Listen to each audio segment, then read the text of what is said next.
இயேசுநாதா வாரும் இயேசுநாதா எந்தன் இதயம் தேடிடும் அன்பே நீ வாரும் இயேசுநாதா வாரும் இறைவனே வாரும் இறைவனே எந்தன் இதயம் தேடிடும் அன்பே நீ வாரும் இறைவனே வாரும் இறையாவியே வாரும் இறையாவியே எந்தன் இதயம் தேடிடும் அன்பே நீ வாரும் இறையாவியே. கடவுளே, உங்க மனசுல என்னதான் இருக்கு? பாசம்.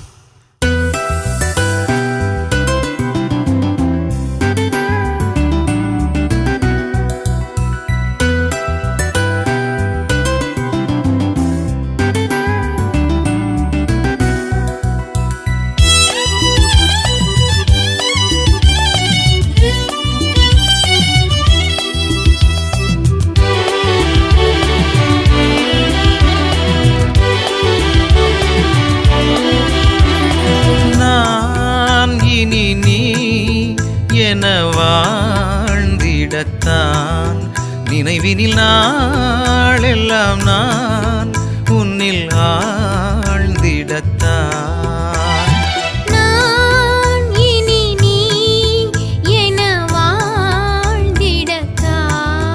நினைவினில் நாள் எல்லாம் நான் உன்னில் ஆழ்ந்திடத்தான் நெஞ்சம் வந்து தஞ்சம் தரும் உன் வார்த்தைகள் நேசி என பேசி என்னை உனதாக்குமே. நெஞ்சம் வந்து தஞ்சம் தரும் உன் வார்த்தைகள் நேசி என பேசி என்னை உனதாக்குமே. நான் இனி நீ என வாழ்ந்திடத்தான் நினைவினில் நாளெல்லாம் நான் உன்னில் ஆழ்ந்திடத்தான்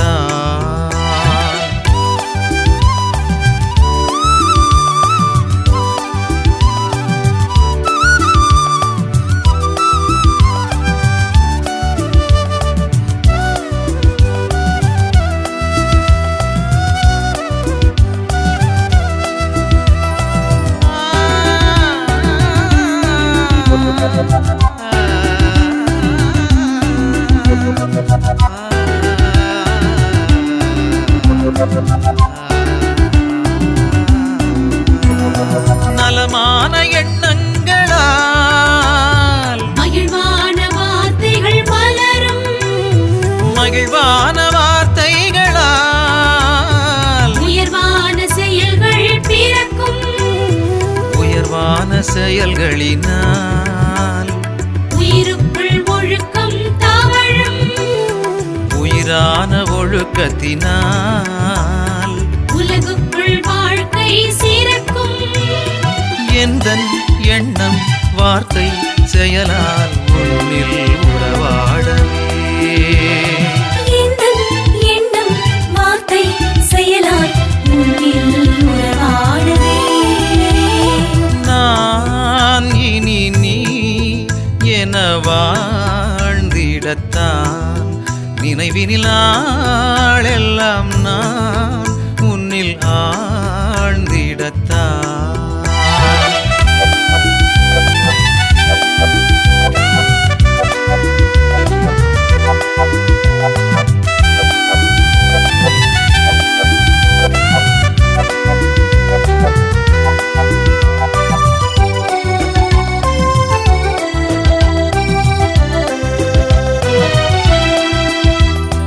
அன்பான வாழ்க்கையினால் அழகான நேயம் நிலவும்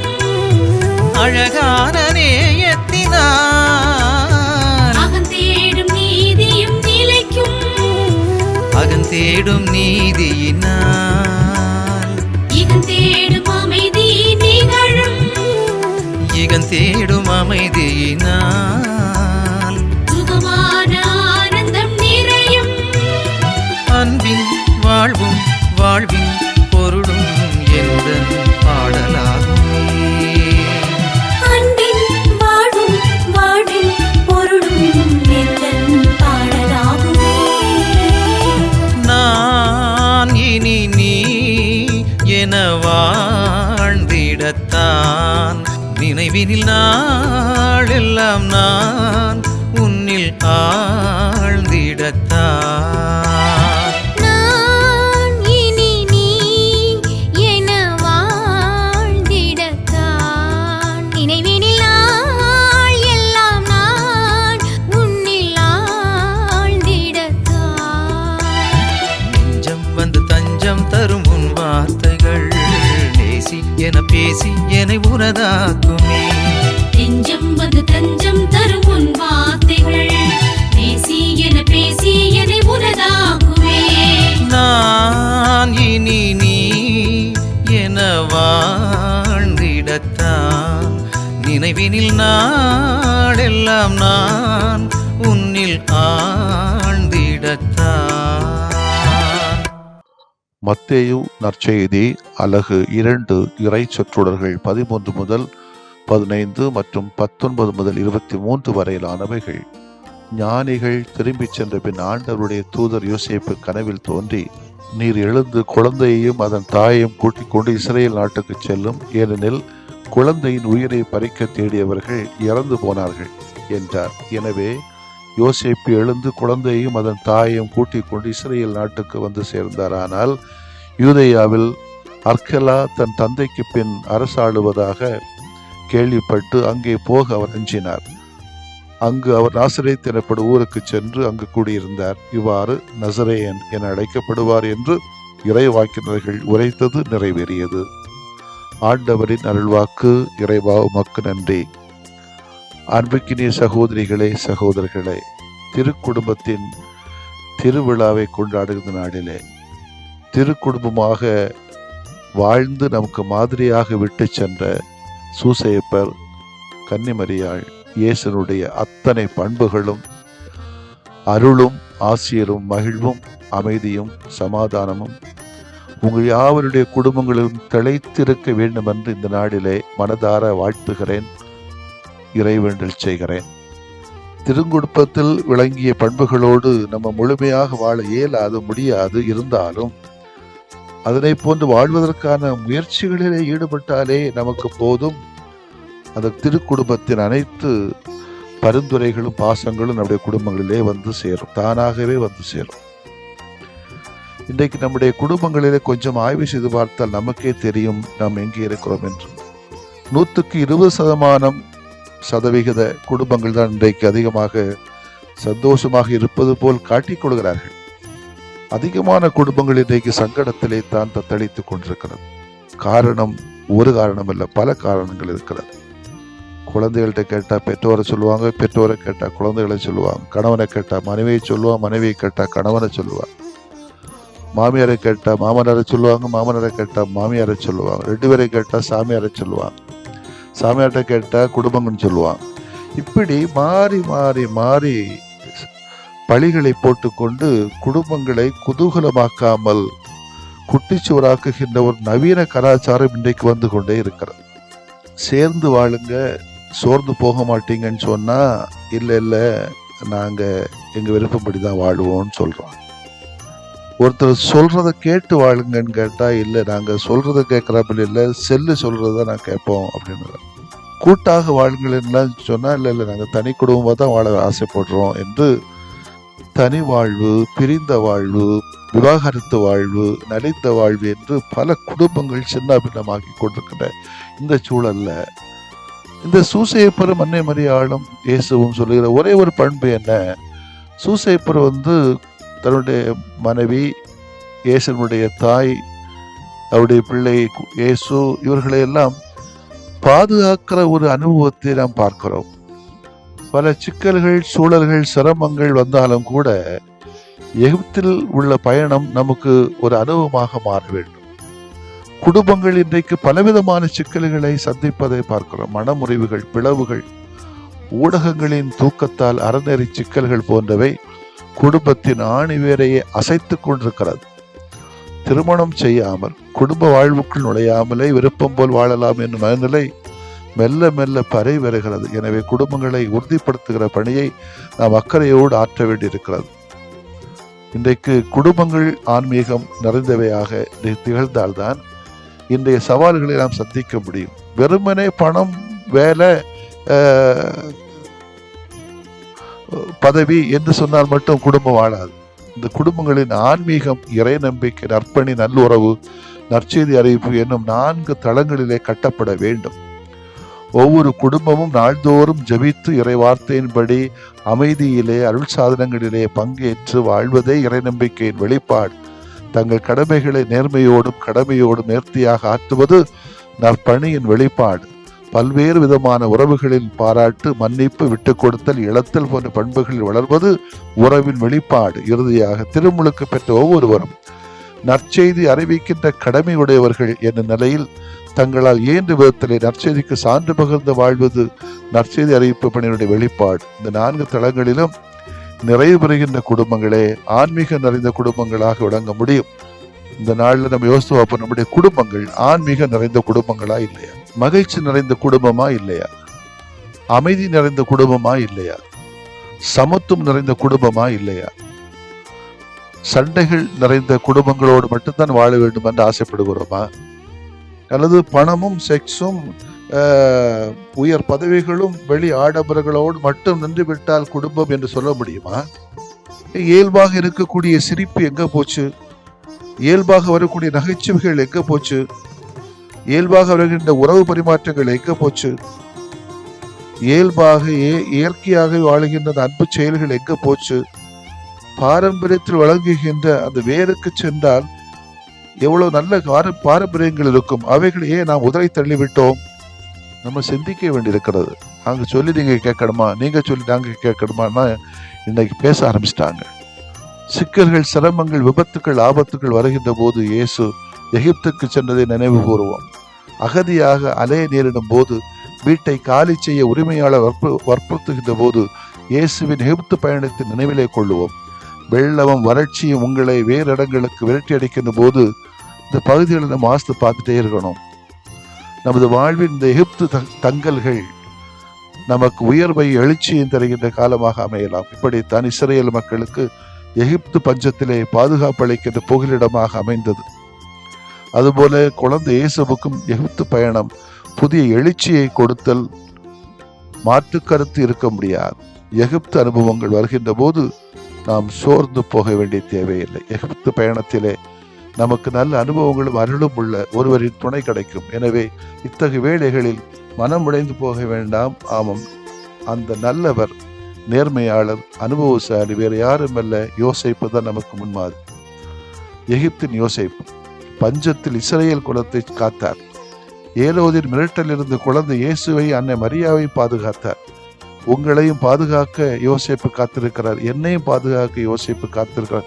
அந்த ஒரு உணர்வு தான் எனக்கு இப்பொழுது வருகிறது. நமது வாழ்வின் எகிப்து சூழல்கள் குறுக்கிடுகின்ற போது துணிவோடு செல்வோம். எகிப்து அனுபவங்கள் குறுக்கிடுவதை தவிர்க்க முடியாது. ஆனால் யோசேப்பு நமக்காக அங்கே இருப்பார்.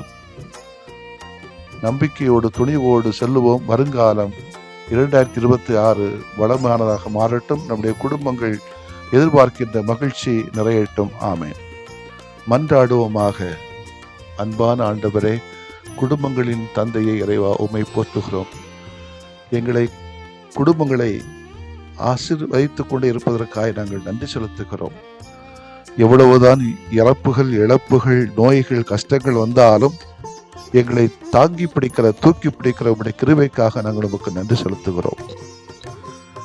பாவங்களை மன்னித்தீர், நோய்களை குணப்படுத்தினீர், சண்டைகளை தீர்த்து வைத்தீர். அதற்காக நன்றி. வருகின்ற வருடங்களிலும் நாங்கள் எதிர்நோக்குகின்ற குடும்பங்கள் சந்தோஷமான, சமாதானமான, மகிழ்வான குடும்பமாக இருக்கட்டும். இழப்புகள் அதிகமில்லாமல், இறப்புகள் அதிகமில்லாமல், நோய்கள் அதிகமில்லாமல், கஷ்டங்கள் அதிகமில்லாமல், சிரமங்கள் அதிகமில்லாமல் எங்களை பாதுகாத்தருளும். மனவிட்டு சிரிக்கக்கூடிய, நகைச்சுவையோடு வாழுகிற, உறவுகளந்த பண்புகளை எங்களது குடும்பங்களிலே உருவாக்கியுள்ளோம். எல்லா குடும்பங்களும் பல கனவுகளோடு இருக்கிறது. இந்த கனவுகளை ஆண்டவரே நனவாக்கும். எல்லா குடும்பங்களும் இயேசு, சூசை, மரியா போன்ற திருக்குடும்பங்களாக வாழ எங்களுக்கு அருளையும் ஆற்றலையும் தாரும். எங்கள் குடும்பங்களிலே நாங்கள் இறை நம்பிக்கை, நற்படி, நல்லுறவு, நற்செய்தி, அறிவிப்பு என்னும் 4 தளங்களிலும் நிறைவாக வாழ எங்களுக்கு உமது அருளை தாரும் ஆண்டவரே. ஆமேன்.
உலகினில் அவர் ஆட்சி தங்குக, உன்னதத்தில் அவர் மாட்சி ஓங்குக. உலகினில் அவர் ஆட்சி தங்குக.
நற்செய்தி சொல்ல வந்தது, நம்பிக்கையின் விடிவெள்ளி மண்ணில் ஒளிர்ந்தது.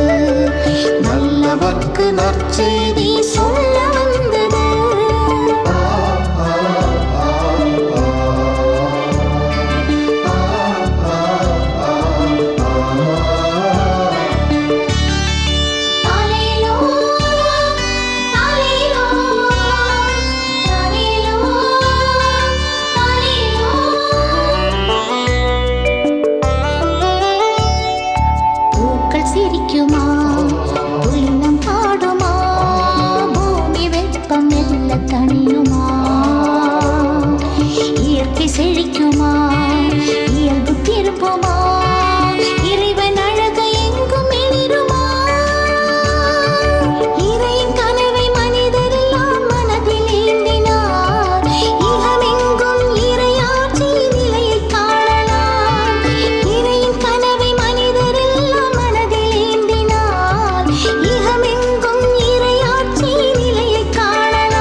துயரியுவருள்ளடையாளத்தை தாழ்ந்து பணிந்து ஆராதிப்போம். பழைய நியம முறைகள் அனைத்தும் இனி மறைந்து முடிவு பெறுக. புதிய நியம முறைகள் வருக. புலன்களாலே மனிதன் இதனை அறிய இயலா. குறைகள் நீக்க நம்பிக்கையின் உதவி பெறுக.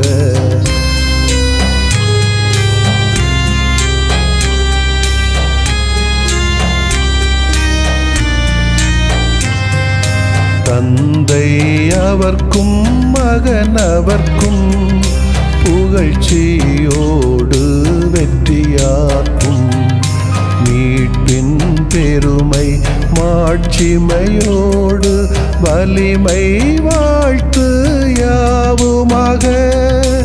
இருவரிடமாய் வருகின்றவராம் தூய ஆவியானவர்க்கும் அளவில்லாத சமப்புகழ்ச்சி என்றுமே உண்டாகுக. ஆமென். வானின்று அவர்களுக்கு அப்பமளித்தீரே, இனிமையெல்லாம் தன்னகத்தில் கொண்ட அப்பம் இதுவே. மன்றாடுவோமாக. இறைவா, இந்த வியப்புக்குரிய அருளடையாளத்திலே உம்முடைய பாடுகளின் நினைவை எங்களுக்கு விட்டு சென்றீ. உமது திருவுடல் திரு ரத்தமாகியவற்றின் தூய மறைபொருளை வணங்கும் நாங்கள் உமது மீட்பின் பயனை இடைவிடாமல் துய்த்து உணர்ந்து மகிழ அருள்வீராக. தந்தையாகிய இறைவனோடு தூய ஆவியாரை ஒன்றிப்பில் இறைவனாய் என்றென்றும் வாழ்ந்து ஆட்சி செய்கின்ற உம்மை மன்றாடுகின்றோம்.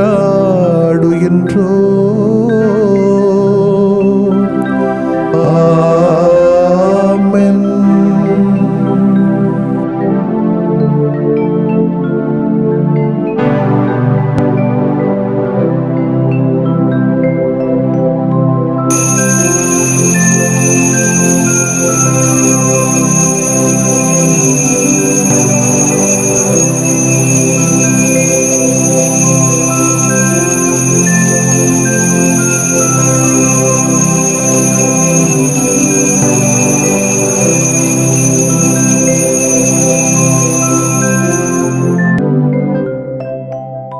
என் அன்பில் நிலைத்திருங்கள்.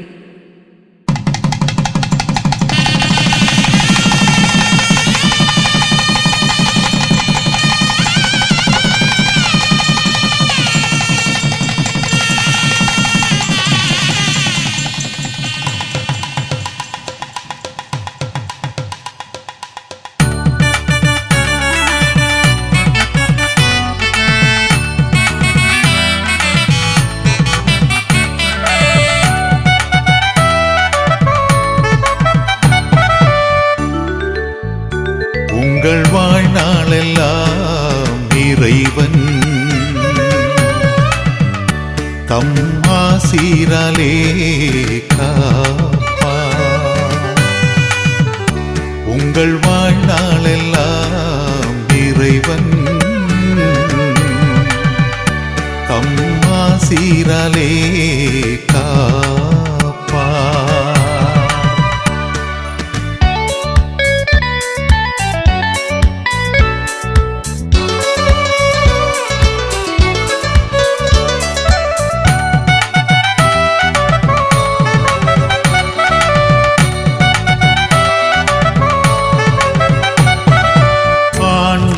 கஞ்சும் நீங்கள் பேறு பெற்றோர், அவர் காட்டும் வழியில் என்றும் நடப்பீர்.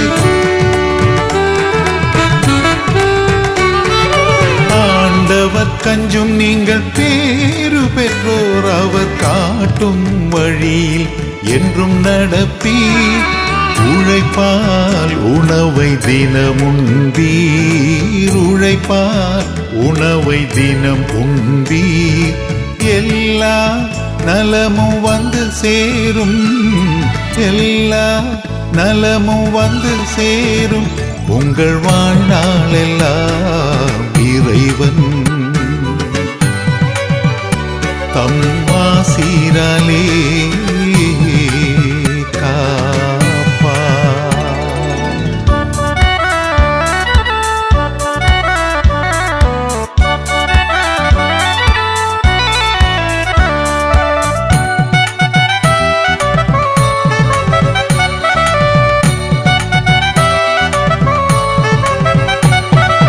மக்களின் மக்களை காண்பீராக, அவர் மகத்துவ செயல்களை உணர்வீராக.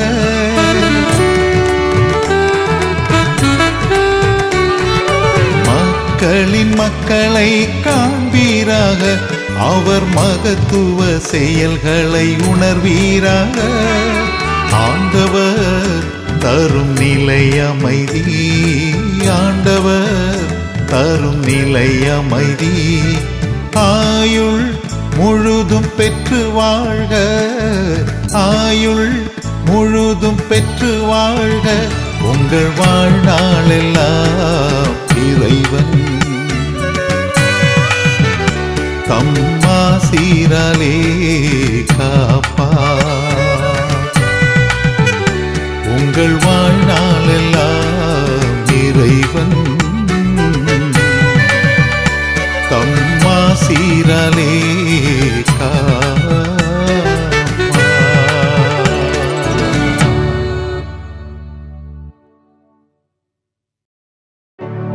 நிலையான புகழுக்குரிய தூய இறை நன்மைக்கு